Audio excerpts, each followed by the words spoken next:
नमस्कार दोस्तों, स्वागत करता हूं आप सभी का आपके official YouTube channel mission education में। आज की क्लास में भारतीय इतिहास से संबंधित सिंधु घाटी की सभ्यता का 15 ऐसे महत्वपूर्ण क्वेश्चन बताऊंगा जिसका आप सभी को बेसब्री से इंतज़ार था।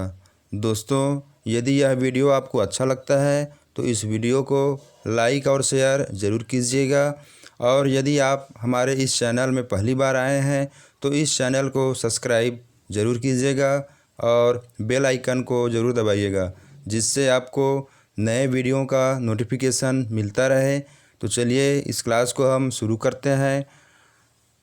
हम लोगों का सिंधु घाटी की सभ्यता से संबंधित मैंने 15 महत्वपूर्ण क्वेश्चन भाग 1 में भी कराया था। आप वहां से भी विजिट अवश्य कीजिएगा। तो चलिए आज का पहला क्वेश्चन हम समझते हैं। निम्न स्थानों में से किस एक स्थान पर सिंधु घाटी की सभ्यता से संबंध विख्यात वृषभ मुद्रा प्राप्त हुई थी? निम्न स्थानों में से किस एक स्थान पर सिंधु घाटी सभ्यता से संबंधित विख्यात वृषभ मुद्रा प्राप्त हुई थी? तो वृषभ मुद्रा को हम लोग और बुल स्केल भी कहते हैं। ठीक है दोस्तों, तो इसके बारे में पहला ऑप्शन है हड़प्पा सभ्यता, चन्हुदड़ो, लोथल और मोहनजोदड़ो। दोस्तों, मैं ये आपको बता दूं कि पाकिस्तान के सिंध प्रांत के लरकाना ज़िले में सिंधु नदी के तट पर स्थित मोहनजोदड़ो, जिसको 1922 में राखलदास बनर्जी ने उत्खनन किया था, में अनेक वस्तुएं प्राप्त हुआ था, जिनमें से कुबड़ वाले जो बैल की आकृति वाली मुहर भी प्राप्त हुई थी। मोहनजोदड़ो सबसे बड़ा सिंधु नगर है। यहाँ से विशाल स्नानागार, विशाल अन्नागार, विशाल कॉलेज भवन, सभागार, बुने हुए कपड़े का साक्ष्य, मंदिर जैसे भवन, मानव कंकाल, पशुपति, महादेव मुहर आदि की मूर्तियाँ भी प्राप्त हुई थी। ठीक है दोस्तों, तो हम लोगों का जो पहला क्वेश्चन है उसका आंसर हम लोगों का क्या हो जाएगा? मोहनजोदड़ो हो जाएगा। मतलब क्या हुआ? सिंधु घाटी की सभ्यता से संबंधित जो वृषभ मुद्रा हमको मोहनजोदड़ो से प्राप्त हुआ था। ठीक है दोस्तों, दूसरा देखते हैं हम लोग। निम्न में से कौन सी सभ्यता नील नदी के तट पर पनपी? ठीक है, रोमन, सिंधु सभ्यता, यूनानी, मिस्र। ठीक है दोस्तों, तो इसमें से हम लोग का जो मिस्र की सभ्यता का विकास नील नदी के किनारे पर हुआ था, क्योंकि इसीलिए नील नदी को मिस्र का वरदान भी कहा जाता है। अब मिस्र एक अफ्रीकी महाद्वीप का देश है। इस सभ्यता के समकालीन सभ्यता क्या क्या था? सिंधु घाटी की सभ्यता हमारे भारत में था। ठीक है, मेसोपोटामिया की सभ्यता इराक में था। ठीक है, तो जो कि मेसोपोटामिया कौन सी नदी के किनारे पर है बोलेंगे तो दजला एवं फरात नदी के किनारे पर है। तो इसमें से ऑप्शन हम लोग का क्या हो जाएगा? ये द ऑप्शन हो जाएगा। ठीक है, इसको अच्छे से और अब दोबारा कीजिएगा। सिंधु घाटी सभ्यता को आर्यों से पूर्व रखे जाने का कारण क्या है? ठीक है दोस्तों, जो सिंधु घाटी की सभ्यता है उसको हम आर्यों से भी पूर्व की बात मानते हैं। तो ऐसा रखे जाने का कारण क्या है? ठीक है, तो पहला है इसमें लिपि है, नगर नियोजन है, ठीक है, तांबा है या मृदभांड है। इन चारों में से किस कारण से इसको हम पहले रखते हैं? ठीक है दोस्तों, तो हम ये जानते हैं कि जो सिंधु घाटी सभ्यता एक कांस्य युगीन सभ्यता थी। ठीक है, जो ताम्र पाषाण कालीन और लौह युगीन संस्कृति के मध्य का काल है।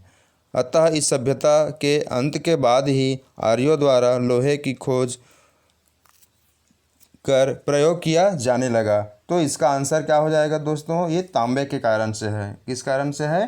तांबे के कारण से है, क्योंकि तांबे का आविष्कार ये लोग किए, जिसके बाद ही जो आर्य लोग से इसको पूर्व रखे जाने का कारण यही है। ठीक है, नेक्स्ट देखते हैं हम लोग। भारत में चांदी की उपलब्धता के प्राचीनतम साक्ष्य मिलते हैं। ठीक है, तो जो चांदी हमको प्राप्त हुआ यह भारत में कौन से स्थान से मिलता है, कौन सी संस्कृति से संबंधित है?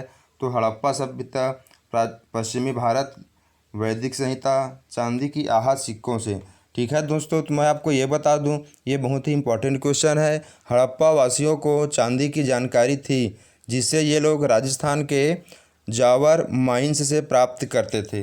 कहाँ से प्राप्त करते थे? जावन, ठीक है, जावन माइंस से प्राप्त करते थे। साथ ही साथ ये लोग अफ़गानिस्तान एवं इराक से भी ये चांदी को मंगाते थे, और हमारे भारत में ये राजस्थान से प्राप्त होता था। ठीक है, तो इसका आंसर क्या हो जाएगा? ये हड़प्पा सभ्यता से ही प्राप्त होता था।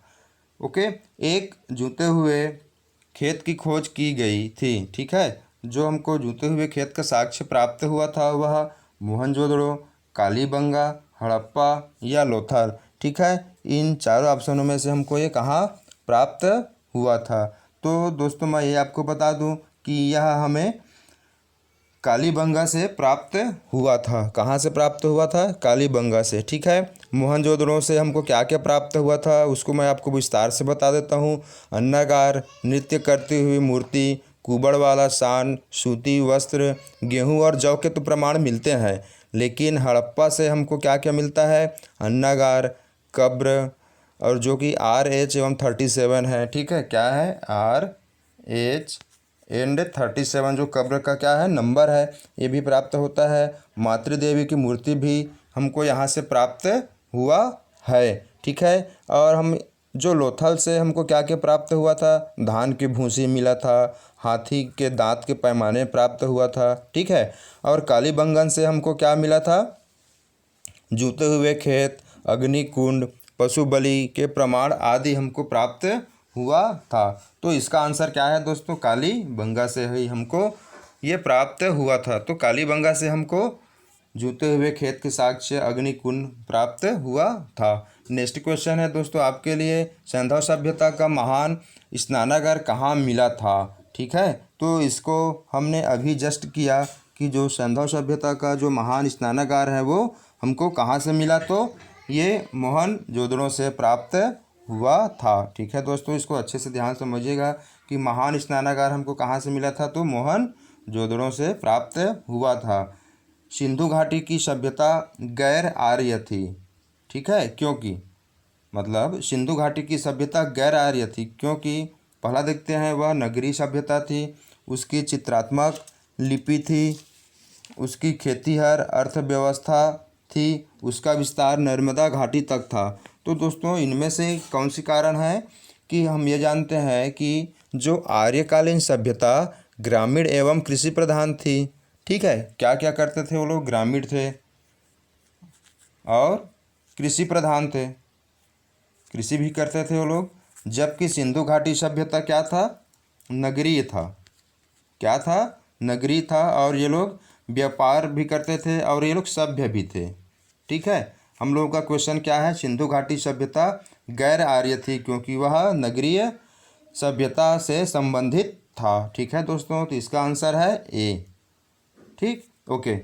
रंगपुर जहाँ हड़प्पा की समकालीन सभ्यता थी। ठीक है, रंगपुर में ऐसी कौन सी स्थान है जहाँ पर ये हड़प्पा की समकालीन सभ्यता थी?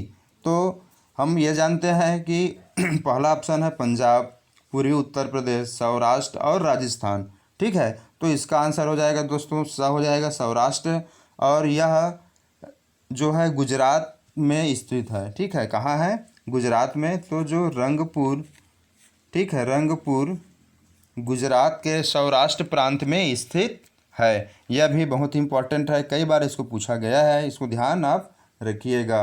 ओके, नेक्स्ट क्वेश्चन देखते हैं कि भारत का सबसे बड़ा हड़प्पा पूरा स्थल है। भारत का सबसे बड़ा पूरा स्थल कौन सा है? देखते हैं, आलमगीरपुर, कलीबंगा, लोथल या राखी गढ़ी। ठीक है, तो बताइए दोस्तों इसका आंसर क्या है? राखी गढ़ी है सबसे बड़ा क्या है? हड़प्पा पूरा स्थल है। ठीक है दोस्तों, तो इसके बारे में थोड़ा सा आपको विस्तार से बता देता हूँ कि सिंधु सभ्यता का भारत में स्थित सबसे बड़ा स्थल राखी गढ़ी है, जो कि कहाँ है? हरियाणा प्रांत के जिंद जिले में है। ठीक है, अब मैं आपको ये भी बता दूं कि इसकी खोज सूरजभान एवं भगवान देव ने की थी, तथा भारत में स्थित दूसरा बड़ा क्या है जो कि धौलावीरा है। क्या है? धौलावीरा है दोस्तों, जो कि गुजरात में है। ठीक है, कहाँ है? गुजरात में है। जबकि सिंधु घाटी सभ्यता का सबसे बड़ा स्थल गमेरीवाला है, जो कि पाकिस्तान में है। ठीक है, यदि दूसरे देश में बोलेंगे तो कहाँ है? पाकिस्तान में है। एवं सिंधु घाटी सभ्यता का दूसरा बड़ा नगर क्या है? मोहनजोदड़ो है। ठीक है। आलमगीरपुर कहाँ स्थित है दोस्तों? ये उत्तर प्रदेश में स्थित है। और राजस्थान में स्थित कालीबंगा में सर्वप्रथम भूकंप के प्राचीन साक्ष्य हमको प्राप्त हुआ था। तो इसको आप तो जानना ही है आंसर को, साथ ही साथ में इसके बारे में भी जानना जरूरी है। ठीक है दोस्तों, तो इसका आंसर क्या है? राखी गढ़ी है। नेक्स्ट क्वेश्चन देखते हैं, 10वां क्वेश्चन। सिंधु घाटी के लोग विश्वास करते थे। ठीक है, जो सिंधु घाटी सभ्यता के जो लोग हैं वो किसमें विश्वास करते थे? तो आत्मा और ब्रह्मा में, कर्मकांड में, यज्ञ प्रणाली में, या मातृशक्ति में। ठीक है दोस्तों, तो ये लोग किस में विश्वास करते थे बताइए?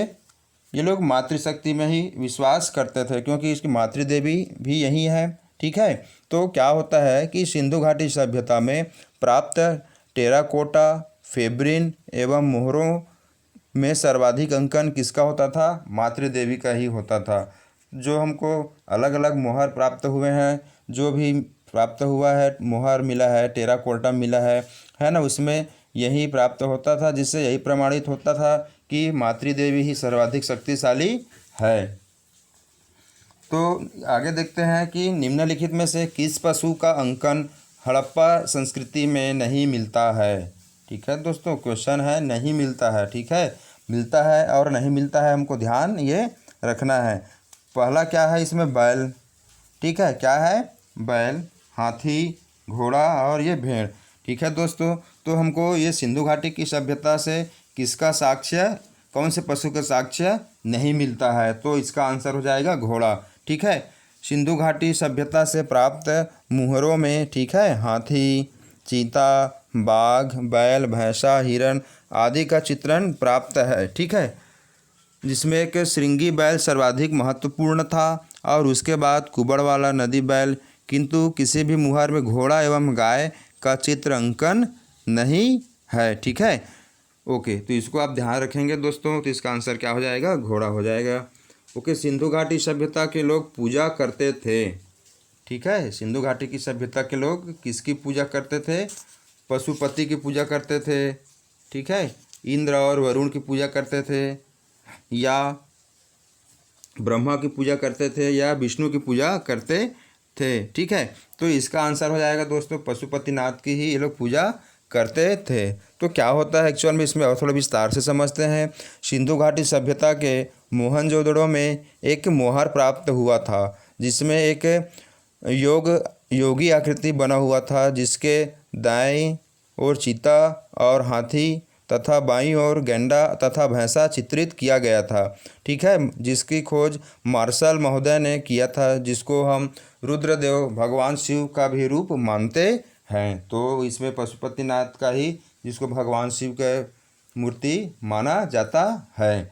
मोहनजोदड़ो और हड़प्पा के खोज के प्रभारी कौन थे? ठीक है दोस्तों, आपको ध्यान देना है कि मोहनजोदड़ो और हड़प्पा के जो स्थल हैं, इसके खोज के प्रभारी कौन थे? ठीक है, मैकाले, मार्शल, क्लाइव या कर्नल टाड। ठीक है, तो इसका आप लोग आंसर जानते ही हैं, कौन है दोस्तों? इसका सर जॉन मार्शल है। कौन है? Sir John Marshall. ठीक है दोस्तों, इसका तो देखते हैं कि भारतीय पुरातत्व सर्वेक्षण विभाग के महानिर्देशक कौन थे? Sir John Marshall. ठीक है, और उन्होंने ही 1921 में दयाराम साहनी द्वारा माउंट गोमरी पाकिस्तान में रावी नदी के तट पर हड़प्पा के टीले की खुदाई की। ठीक है, और इसी कारण से ही इसे हम सिंधु घाटी की सभ्यता भी कहते हैं। जबकि 1922 में राखलदास बनर्जी ने सिंध प्रांत के लरकाना ज़िले में मोहनजोदड़ो का टीला का पता लगाया था। ठीक है दोस्तों, तो इसको आप ध्यान रखिएगा। ओके, नेक्स्ट देखते हैं, सिंधु सभ्यता का कौन सा स्थान भारत में स्थित है? सिंधु सभ्यता का कौन सा स्थान भारत में स्थित है? हड़प्पा, मोहनजोदड़ो, लोथल या इनमें से कोई नहीं? ठीक है दोस्तों, इसको फटाफट बताइए आप, इनमें से कौन सा स्थल भारत में है? तो ये बताइए सा क्या है, लोथल। ठीक है, जो कि लोथल क्या है, भारत में स्थित है। और बाकी क्या है, ये पाकिस्तान में भी स्थित है और दूसरे जगह में स्थित है। ठीक है, आज के क्लास का हम लास्ट क्वेश्चन देखते हैं दोस्तों। यदि ये वीडियो आपको अच्छा लगा होगा तो इसको आप लाइक और शेयर बिल्कुल कीजिएगा। ठीक है दोस्तों, चलिए इसको भी हम समझ लेते हैं। सिंधु सभ्यता की विकसित अवस्था में निम्नलिखित में से किस स्थल से घरों में कुओं के अवशेष मिले हैं? मतलब सिंधु घाटी की सभ्यता में किस स्थान से हमको कुओं के अवशेष प्राप्त हुआ है? ठीक है दोस्तों, तो पहला ऑप्शन है इसमें क्या है, हड़प्पा। ठीक है, दूसरा ऑप्शन क्या है, कलिबंगा, लोथल और मोहनजोदड़ो। तो इसमें से कौन से स्थल से हमको प्राप्त हुआ है? तो मोहनजोदड़ो से ही हमको क्या प्राप्त हुआ है, कुओं के अवशेष प्राप्त हुआ है। ठीक है दोस्तों, ओके, तो आज की क्लास को हम चलिए यहीं पर क्लोज करते हैं। ठीक है दोस्तों, इस चैनल को बिल्कुल आप सब्सक्राइब कीजिए, लाइक कीजिए और इस वीडियो को शेयर कीजिए। Okay, thank you.